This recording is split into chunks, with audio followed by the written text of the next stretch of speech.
नीति श्लोका महाभारत के किस पर्व से संकलित है? यानी नीति श्लोका जो क्या पाठ है वो महाभारत के किस पर्व से संकलित है? तो इसका आंसर क्या हो जाएगा? ए यानी उद्योग पर्व से। ठीक। सारा संसार अपना परिवार किसके लिए है? यानी जो सारा संसार है वो अपना परिवार है, ये किसके लिए है? तो सी के लिए, उदार चरित्र वालों के लिए।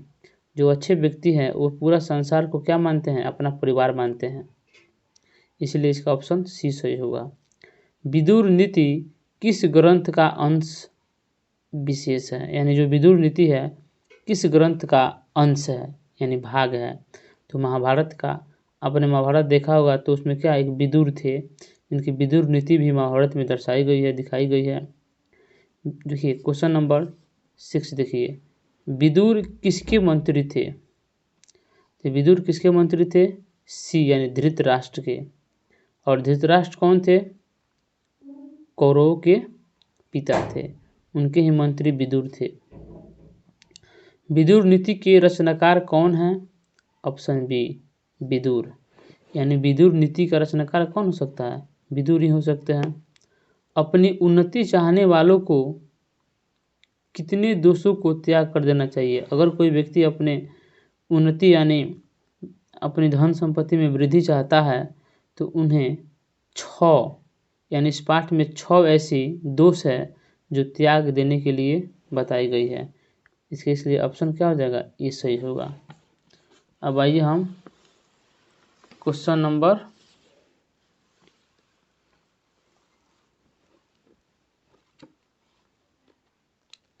9 यानी 9 को देखते हैं। क्या कहता है कि विनम्रता किसको मारती है? विनम्रता यानी बहुत ही नम्रता किसको मार देती है? बी अपसय को। अपसय यानी जो भी अवशिष्ट यानी जो भी हमारे अंदर अवगुण होते हैं उसको विनम्रता मार देती है, यानी बी ऑप्शन सही होगा। बिना बुलाए कौन आता है? क्या होगा? ए मूर्ख। मूर्ख जो है बिना बुलाए चला आता है। क्वेश्चन नंबर 11 देखिए, सभी जीवों में तत्वज्ञ व्यक्ति कौन है? पंडित। पंडित को सबसे महान व्यक्ति माना गया है। छोटे से भी छोटा और बड़े से भी बड़ा क्या है? आत्मा है। आत्मा क्या है? छोटा से भी छोटा है और बड़ा से भी बड़ा है। सभी कर्मों के योग को क्या कहते हैं? सभी कर्म जो होते हैं उनके योग को कहते हैं योग्य। जिसके पास योग्य होता है वही सभी कर्मों के योग के बराबर होता है, चाहे योग के लायक होता है। संसार में बच्चों का सच्चा रक्षक कौन है? ऑप्शन ए माता, क्योंकि ज़्यादा ख्याल बच्चों का माता ही करती है। परम तृप्ति देने वाली क्या है? ऐसी कौन सी चीज़ है जो आत्मा को संतुष्ट कर देती है यानी परम तृप्ति देती है? विद्या। अगर आपके पास विद्या है तो आप परम तृप्तिवान हैं। क्वेश्चन नंबर 16 देखिए कि लक्ष्मी किसके पास जाती है? परिश्रमी को। यानी इसका ऑप्शन क्या होगा? ए जो व्यक्ति परिश्रम कर रहा है उसके पास ही लक्ष्मी जी जाती है। आलस्य और भिखारी और अकर्मण्य को लोगों के पास लक्ष्मी कभी नहीं जाती है। इसलिए होता है कि आप परिश्रम कीजिए, क्योंकि परिश्रम का फल क्या होता है? हमेशा मीठा होता है। परपीड़न किस लिए होता है? तो परपीड़न किस लिए होता है? पाप के लिए। परपीडनम नाशम यानी परपीडनम मतलब पाप को नाश कर देने वाली। यानी क्या होता है? परपीडन मतलब क्या होता है? ये किसके लिए है? तो पाप के लिए है। यानी ऑप्शन बी हमारा सही होगा। आचार का हनन किससे होता है? जो आचार विचार जो होता है उसका हनन किससे होता है? अलक्षण से। यदि आपका लक्षण अच्छा नहीं है तो आपका आचार विचार क्या हो जाएगा? खराब हो जाएगा।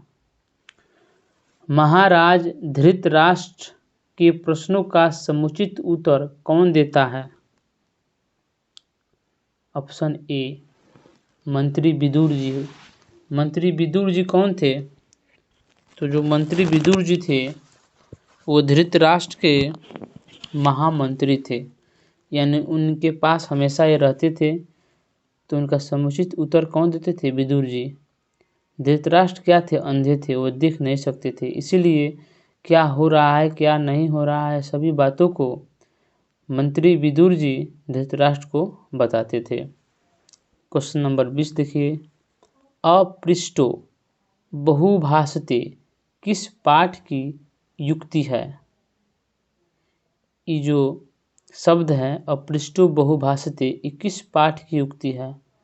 नीति श्लोका। नीति श्लोक जो पाठ है उसी से यह संबंधित शब्द है। अपने और पराये की गणना कौन करता है? संकुचित हृदय वाला। जिसके पास विशाल हृदय होता है उसके लिए सारा संसार ही अपना है। और जो अपने पराये की लक्षण यानी अपने पराये की गणना करता है कि यह हमारा है या तुम्हारा है, वो कौन व्यक्ति कर सकता है? संकुचित हृदय वाला ही व्यक्ति कर सकता है, यानी छोटा हृदय वाला व्यक्ति कर सकता है। धृतराष्ट्र कहाँ के राजा थे? ये सभी को जानता है, जो महाभारत देखा है वो सभी जानता है कि धृतराष्ट्र कहाँ के राजा थे? हस्तिनापुर के। धर्म की रक्षा किससे होती है? धर्म की रक्षा सत्य से होती है। घर की लक्ष्मी कौन होती है? घर की लक्ष्मी कौन होती है? स्त्री होती है। स्त्री को ही घर की लक्ष्मी बताया गया है। किससे रूप की रक्षा की जा सकती है? क्या ऐसा चीज है जिससे रूप की रक्षा हो जाती है? ऑप्शन डी होगा अबटन से। इसको आप याद रखिएगा, अबटन से रूप की रक्षा हो जाती है। किससे कुल की रक्षा की जाती है? अगर कुल की रक्षा करनी हो इनमें से कौन सा ऑप्शन सही होगा? व्यवहार एवं वृत्ति से। अगर आपका व्यवहार एवं वृत्ति अच्छा है तो आप अपनी कुल की रक्षा कर सकते हैं। किसको तत्वज्ञ पंडित कहा गया है? यह हमेशा तत्पर रहने वाला। किसे कहा गया है? सभी प्राणियों को तत्वज्ञ पंडित कहा जाता है। क्वेश्चन नंबर 28 देखिए, किसके द्वारा 6 दोषों को मार देना चाहिए? पुरुषों के द्वारा। पुरुष है एक ऐसा प्राणी जो सब कुछ कर सकता है अगर चाहे तो। उसमें बताया गया है क्या कि किसके द्वारा 6 दोषों को, यानी 6 जो दोष है वो कौन मार सकता है? पुरुष मार सकता है, यानी पुरुषों के द्वारा मार देने को बात इससे पाठ में कहा गया है, इसलिए इसका ऑप्शन क्या होगा? सी सही होगा। अब आइए हम अगले क्वेश्चन की बात करते हैं। अगला क्वेश्चन हमारा होगा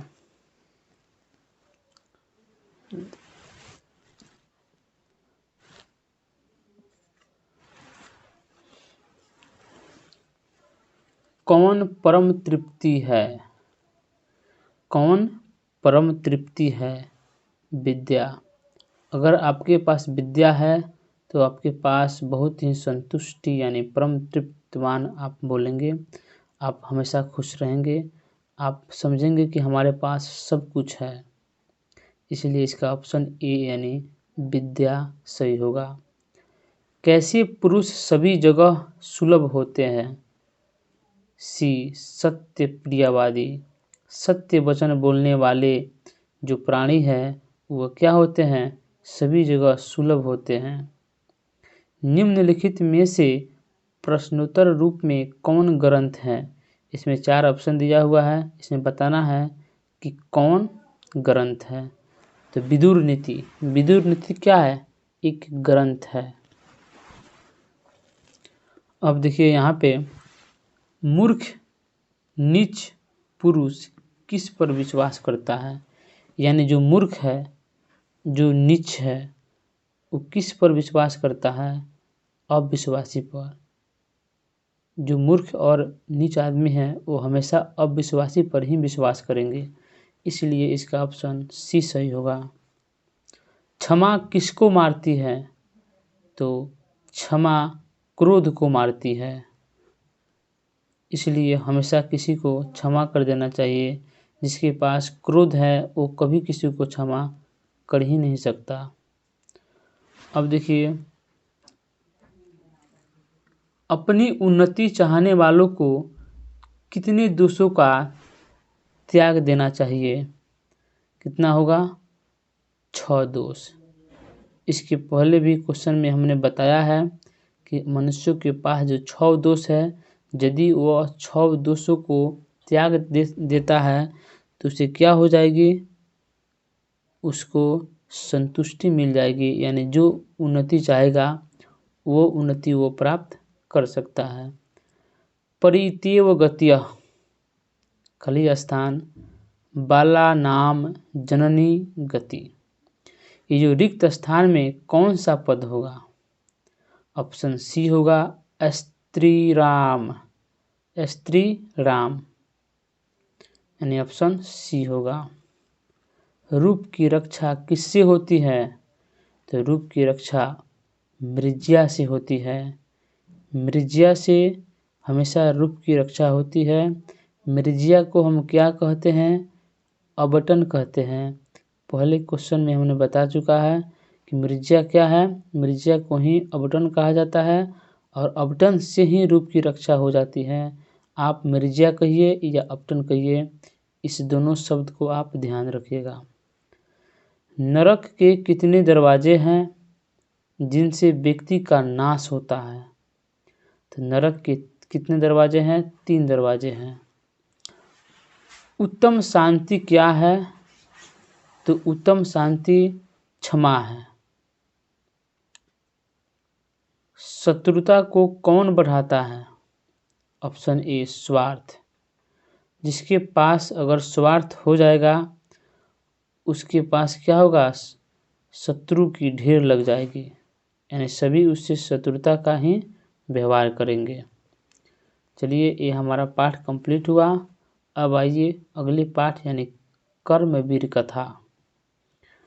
इसमें देखिए, कर्मवीर कथा पाठ में किसकी कथा है? ऑप्शन ए हो जाएगा राम प्रवेश राम। राम प्रवेश राम की कथा कर्मवीर कथा में निहित है। यानी इसका ऑप्शन क्या हो जाएगा? ए। 2 क्वेश्चन देखिए, कर्मवीर कथा से शिक्षा मिलती है। ऑप्शन ए कर्म करने की। कर्मवीर कौन था? तो कौन था? राम प्रवेश राम था। यानी राम प्रवेश राम क्या था? कर्म से वीर था। कर्मवीर राम प्रवेश कहाँ उन्नत स्थान को प्राप्त किया? तो ऑप्शन सी हो जाएगा केंद्र लोक सेवा परीक्षा में क्या किया? राम प्रवेश उन्नत यानी उत्तीर्ण हुआ। कर्मवीर राम प्रवेश राम के परिवार के सदस्यों की कुल संख्या कितनी थी?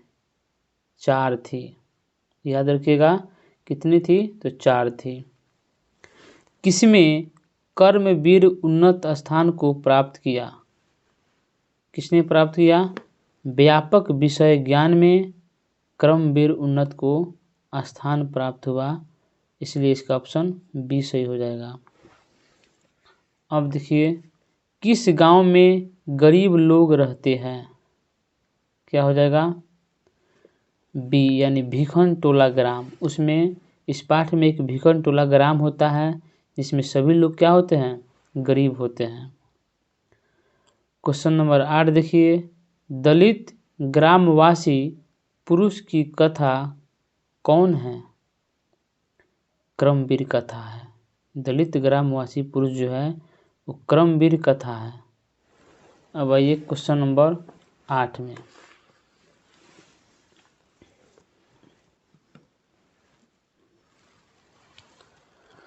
क्वेश्चन नंबर 9 की बात करें तो देखिए, यानी 8 तक कंप्लीट हो गया। कथा का मूल है कि क्या नहीं होनी चाहिए। इसका ऑप्शन क्या हो जाएगा 20 यानी निराश। कथा का मूल यानी सबसे इम्पोर्टेंट बात क्या है कि निराश। आदमी को कभी भी निराश नहीं होनी चाहिए। कौन प्रसन्न हुए बताइए। ऑप्शन डी समिति के सदस्य जो थे वो क्या हुए प्रसन्न हुए। राम प्रवेश राम उच्च विद्यालय में कौन सा स्थान प्राप्त किया।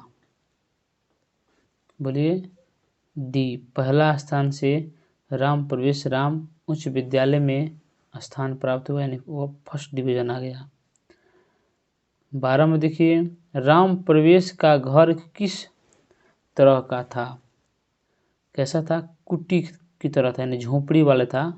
इसमें साधु संत जो रहते हैं ना कुट्टी बनाकर वैसा ही क्या था कुट्टी की थी तरह उनका झोपड़ी यानी घर था। राम प्रवेश के पिता थे कौन थे यानी राम प्रवेश के पिता थे क्या थे धनी और गरीब में पूछ रहा है तो क्या बताएंगे निर्धन यानी गरीब थे। अब आइए राम प्रवेश के भाई बहन कितने थे। तो राम प्रवेश के भाई बहन कितने थे 2। ठीक। राम प्रवेश नौकरी में कहाँ सेवा प्रदान कर रहे थे। तो ऑप्शन बी केंद्र प्रशासन में। अब क्वेश्चन नंबर 16 देखिए कि राम प्रवेश के गांव का नाम क्या है। भिखना टोला। पिछली वाली क्या हम क्वेश्चन में भिखना टोला के बारे में पढ़ चुके हैं कि राम प्रवेश कहाँ का रहने वाले थे तो भिखन टोला के थे। अब देखिए राम प्रवेश ने स्नातक परीक्षा में कौन सा स्थान प्राप्त किया। प्रथम स्थान प्राप्त किया। भिखन टोला क्या है एक गांव है। भिखन टोला गांव कहाँ है बिहार में है। भिखन टोला गांव में शिक्षक किसको देखा दलित बालों को देखा। ठीक शैली से क्या हुआ आकृष्ट यानी आकर्षित हुआ।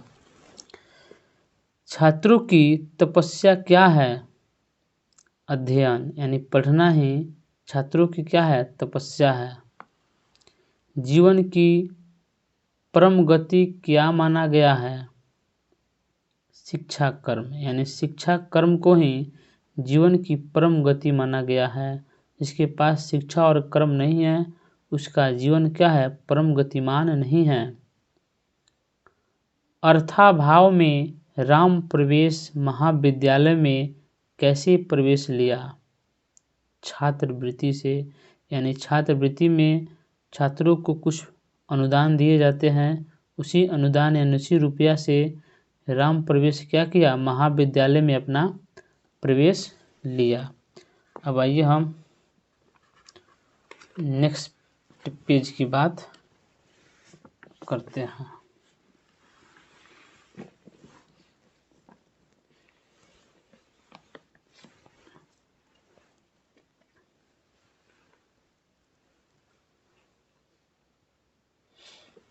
क्वेश्चन नंबर 29 को देखिए स्नातक परीक्षा में प्रथम स्थान पर किसकी ख्याति बढ़ गई तो अपने महाविद्यालय की। जो उस महाविद्यालय उस गांव में था उसमें क्या हुआ कि स्नातक परीक्षा में जो प्रथम स्थान प्राप्त करेगा उसकी ख्याति को वो क्या ख्याति माने क्या होता है कि उनका प्रचार बढ़ गया।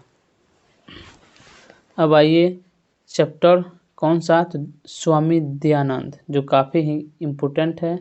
इसमें आप एक भी क्वेश्चन स्किप नहीं कीजिएगा बहुत ध्यान से पढ़िएगा। स्वामी दयानंद का जन्म कहाँ हुआ गुजरात में। स्वामी दयानंद का जन्म कब हुआ ऑप्शन सी यानी 1824 ईस्वी में। स्वामी दयानंद के बचपन का नाम क्या था मूल शंकर था। स्वामी दयानंद का जन्म किस परिवार में हुआ था ऑप्शन डी कर्मकांडी में हुआ था। स्वामी दयानंद थे क्या थे? समाजोद्धारक, यानी समाज के द्वारक थे। स्वामी दयानंद की मृत्यु कब हुई? ऑप्शन डी यानी 1883 ईस्वी में स्वामी दयानंद की मृत्यु हो गई। क्वेश्चन नंबर यानी 1883 में क्या हुआ? स्वामी दयानंद की मृत्यु हो गई। अब देखिए क्वेश्चन नंबर 7। स्वामी दयानंद की मृत्यु के पश्चात उनके नाम से कौन सा विद्यालय उनके अनुयायियों के द्वारा चलाया गया? ऑप्शन ए होगा यानी DAV। DAV एक संस्था थी जिसके द्वारा क्या हुआ? स्वामी दयानंद की मृत्यु के पश्चात उनके नाम से वो विद्यालयों को क्या किया गया? उनके अनुयायियों द्वारा चलाया गया। यानी DAV एक क्या था? अनुयायी का एक अनुयायी था, यानी एक गठन था। स्वामी दयानंद ने किस धर्म का प्रचार प्रसार पर बल दिया? ऑप्शन बी वैदिक धर्म पर उसने क्या किया? विशेष बल दिया। स्वामी दयानंद ने अपने सिद्धांतों का संकलन किस ग्रंथ में किया? तो ऑप्शन क्या हो जाएगा? ए यानी सत्यार्थ प्रकाश में स्वामी दयानंद ने अपने ग्रंथों का आकलन किया। स्वामी दयानंद ने आर्य समाज का स्थापना कब किया? 1875 ईस्वी में अपनी जो आर्य समाज थी उसकी स्थापना किया। DAV विद्यालय की स्थापना किसने की? तो स्वामी दयानंद सरस्वती ने की, स्वामी दयानंद के अनुयायियों ने की, कि राजा राम मोहन ने की, या कि स्वामी बिरजानंद ने की। ये 4 ऑप्शन हैं। तो हमने क्या ऊपर वाले क्वेश्चन में बताया था कि स्वामी दयानंद के अनुयायियों ने क्या की? DAV विद्यालय की स्थापना की, इसलिए इसका क्या होगा? ऑप्शन डी सही होगा। स्वामी दयानंद संस्थापक थे, किसके संस्थापक थे? तो आर्य समाज के संस्थापक थे।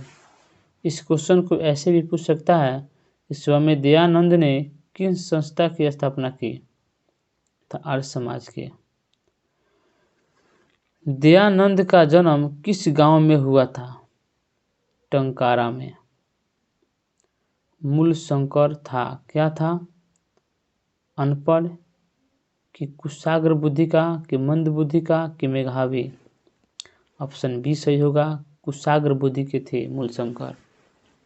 दयानंद के बचपन का नाम ही क्या था? मूल शंकर था। क्वेश्चन नंबर 15 देखिए। स्वामी दयानंद की शिक्षा का प्रारंभ किस भाषा में हुआ? ऑप्शन बी संस्कृत भाषा में हुआ। मूल शंकर का परिवार जो था वो किसका उपासक था? यानी किस देवता को वो मानते थे? शिव भगवान यानी शंकर भगवान को मानते थे। मूल शंकर किस विद्वान के पास गए? ऑप्शन बी बिरजानंद के पास गए। अब देखिए क्वेश्चन नंबर 18 देखिए।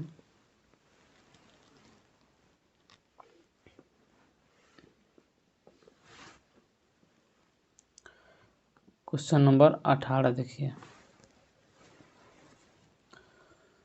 मूल शंकर का वैराग्य भाव कब हुआ? यानी वो वैरागी कब बन गए?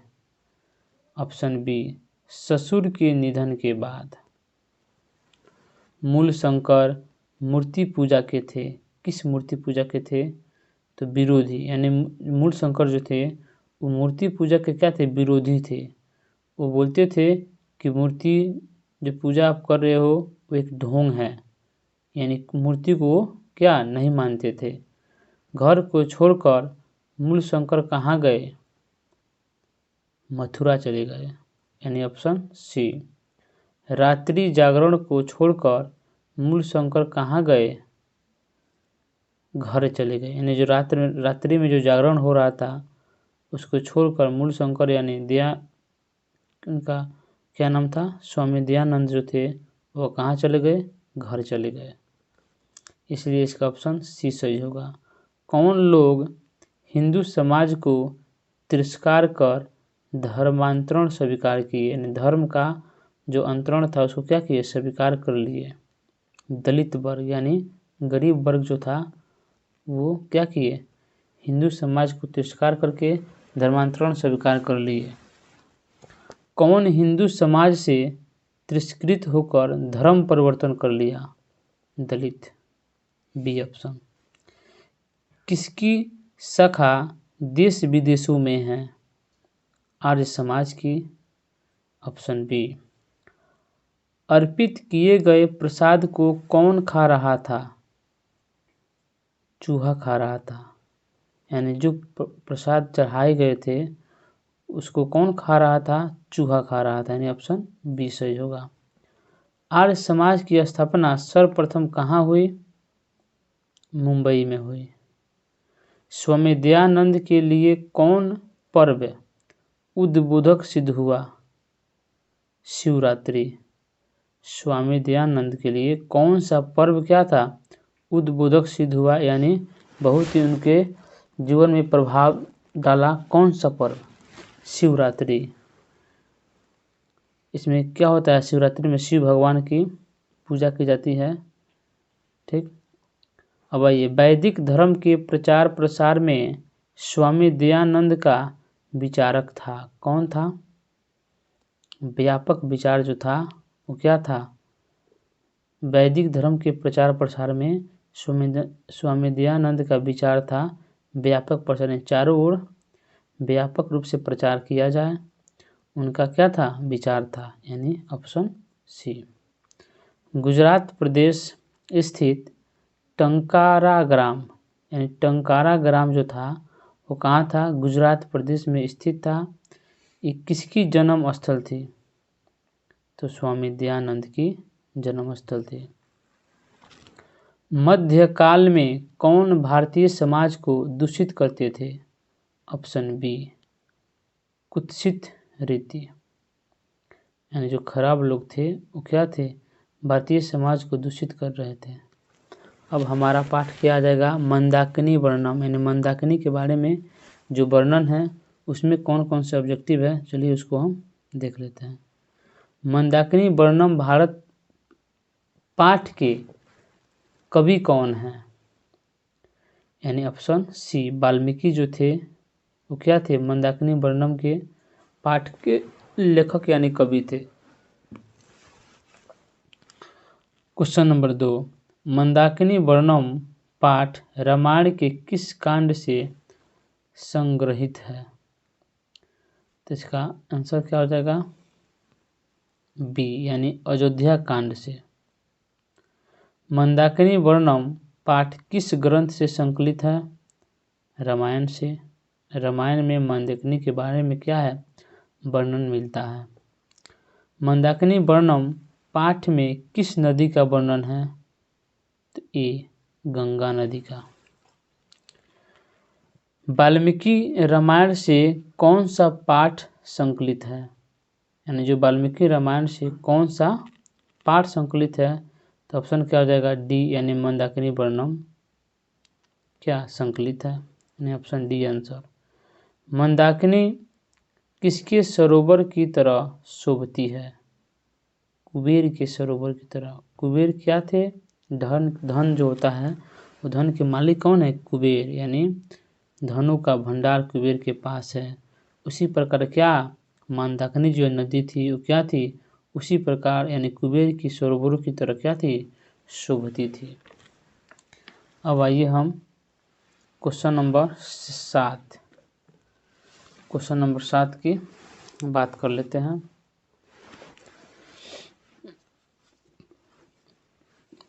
मंदाकिनी नदी में कौन स्नान करते हैं, ऋषिगण, यानी जो भी महात्मा जो है, ऋषि है, वो क्या मंदाकिनी नदी में स्नान करते हैं।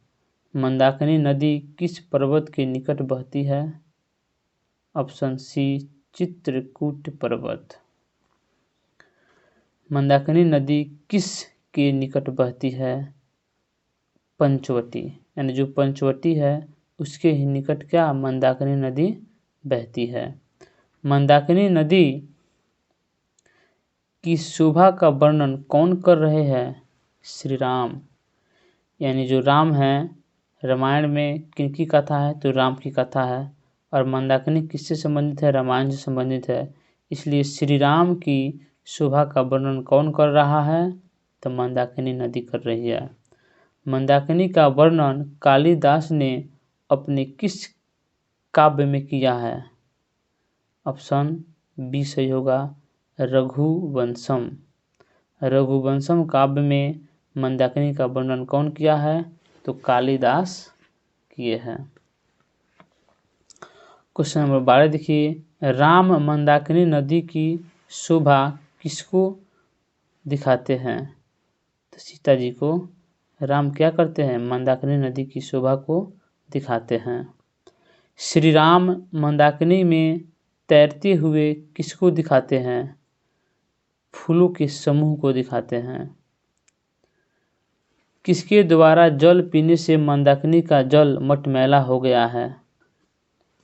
तो ऑप्शन बोलिए सी, यानी मृग। मृग मतलब क्या होता है? हिरण।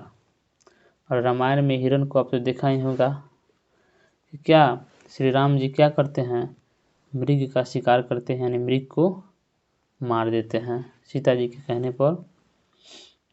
कालिदास ने किस नदी का वर्णन किया है? ऑप्शन बी, मंदाकिनी नदी का वर्णन किया है। कालिदास की रचना कौन सी है? ऑप्शन सी हो जाएगा, रघुवंश। रघुवंश जो क्या कालिदास की रचना है, यानी ऑप्शन सी इसका सही आंसर होगा। चित्रकूट स्थित गंगा का वर्णन किस पाठ में है? ऑप्शन सी, मंदाकिनी वर्णन में है।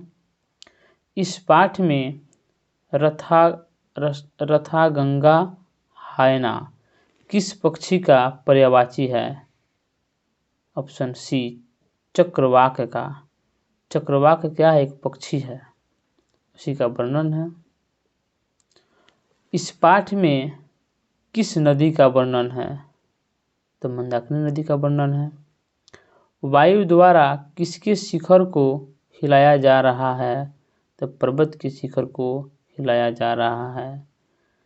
वनवास प्रसंग में राम सीता लक्ष्मण के साथ कहाँ पहुँचते हैं? चित्रकूट के घाट पर पहुँचते हैं। इसी पे एक दोहा क्या है कि चित्रकूट के घाट पे भई संतन की भीड़, तुलसीदास ने चंदन घिसा तिलक करे रघुवीर। इसमें एक दोहा है, चित्रकूट के नाम पे दोहा है। अब आइए क्वेश्चन नंबर 22 में, विशालाक्षी किसका संबोधन है? माता सीता की संबोधन क्या है? विशालाक्षी, यानी विशाल लक्षों वाली किसको कहा गया है? सीता जी को कहा गया है। मुनि किसकी उपासना करते हैं? आदित्य की। नृत्य करते हुए किस तरह कौन प्रतीत होता है? पर्वत, यानी पर्वत क्या है? हमेशा नाचती हुई प्रतीत होती है। इसका ऑप्शन क्या हो जाएगा? पर्वत, यानी बी ऑप्शन सही होगा। रमणीयानि तीर्थानि की सजनयंती। रमणीय तीर्थ क्या उत्पन्न कर रहे हैं? तो रति को क्या कर रहे हैं? उत्पन्न कर रहे हैं। यहाँ देखिए, जटा अजीन को धारण कर ऋषि कहाँ स्नान करते हैं? तो मंदाकिनी में स्नान करते हैं। अब आइए क्वेश्चन नंबर 27।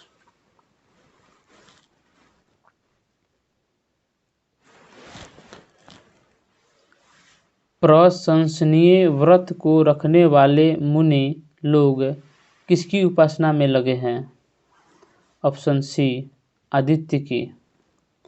अन्य दृश्यों से किसका दर्शन अधिक महत्वपूर्ण है? ऑप्शन बी हो जाएगा, यानी चित्रकूट का। लक्ष्मण कौन थे? श्री राम का भाई थे। ये तो सभी को ही जानते होंगे। अब हमारा पाठ क्या हो जाएगा? व्याघ्र पथी की कथा, यानी व्याघ्र और पथी का जो कथा है उसमें कौन कौन से ऑब्जेक्टिव है, चलिए उसको देखते हैं। व्याघ्र पथी कथा पाठ के रचयिता कौन है? ये काफ़ी इम्पोर्टेंट है, 2018 में पूछा हुआ क्वेश्चन है ये। तो नारायण पंडित। नारायण पंडित क्या है? तो व्याघ्र पथी कथा पाठ के क्या है? रचयिता है। व्याघ्र पथी कथा किस ग्रंथ से उद्धत है? क्या बताएंगे? ऑप्शन हितोपदेश, यानी ए ऑप्शन। व्याघ्र पथी कथा में किसका दुष्य परिमाण वर्णित है? तो ऑप्शन बी, यानी लोभ का। पथिक कहाँ फंस गया? सी, यानी घोर कीचड़ में फंस गया।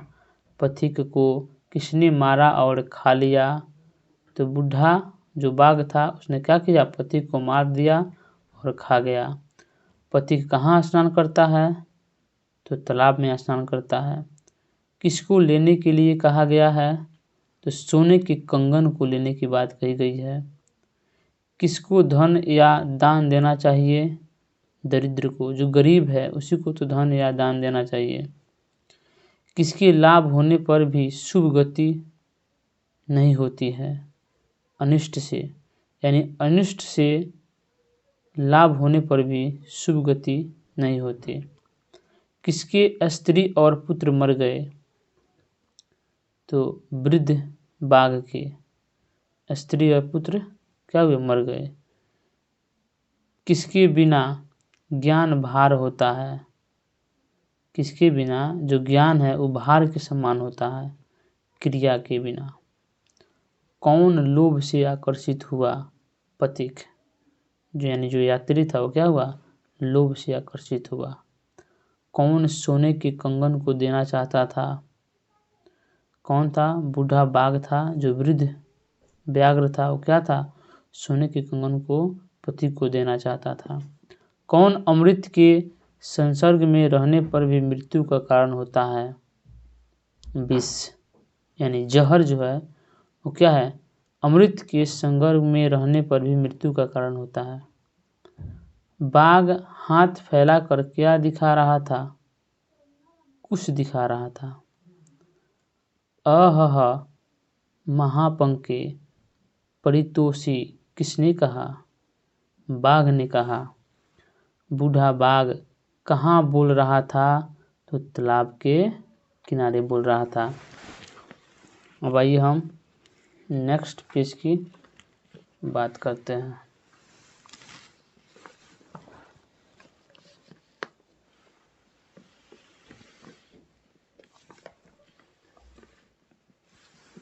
क्वेश्चन नंबर 16 को देखिए, नहीं 18 को देखिए।